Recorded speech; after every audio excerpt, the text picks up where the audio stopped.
বঙাইগাঁও বিশ্ববিদ্যালয়ৰ প্ৰথম স্নাতকোত্তৰ ছাত্ৰ একতা সভাৰ নিৰ্বাচনত সভাপতি সাধাৰণ সম্পাদককে ধৰি 14টা পদত অসম ছাত্ৰ পৰিষদৰ সমৰ্থিত প্ৰাৰ্থীৰ জয়লাভ। বঙাইগাঁও বিশ্ববিদ্যালয়ৰ প্ৰথম স্নাতকোত্তৰ ছাত্ৰ একতা সভাৰ নিৰ্বাচনত অসম ছাত্ৰ পৰিষদৰ জয়জয়কাৰ। সভাপতি পদত জয়লাভ কৰে অসম ছাত্ৰ পৰিষদৰ সমৰ্থিত প্ৰাৰ্থী বিমলেন্দু কুমাৰ গোসাঁই আৰু সাধাৰণ সম্পাদক পদত জয়লাভ কৰে অসম ছাত্ৰ পৰিষদৰ সমৰ্থিত প্ৰাৰ্থী ৰুদ্ৰমণি ৰায়। এই দুইজনক ধৰি মুঠ 14খনকৈ আসনত অসম ছাত্ৰ পৰিষদে জয়লাভ কৰে।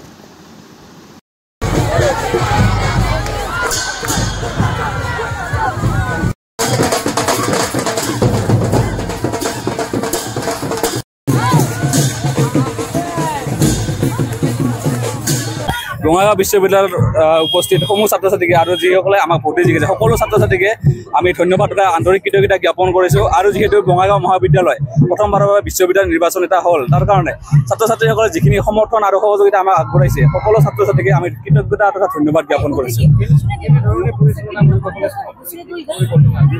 কলেজখন যিহেতু নতুনকৈ মহাবিদ্যালয়ত বিশ্ববিদ্যালয়ত ৰূপান্তৰিত হ'ল, কলেজখনত কৰিবলগীয়া বহুখিনি কাম আছে। তথাপিও ছাত্ৰ ছাত্ৰীসকলৰ হকে সদায় মাত মাতিম তথা ছাত্ৰ ছাত্ৰীসকলৰ বহুতো সুপ্ত প্ৰতিভা আছে যিখিনি প্ৰকাশ কৰিবলৈ ছাত্ৰ ছাত্ৰীসকলে এটা মঞ্চ নাপায়, সেই মঞ্চখিনি আমি দিয়াৰ বাবে চেষ্টা কৰিম।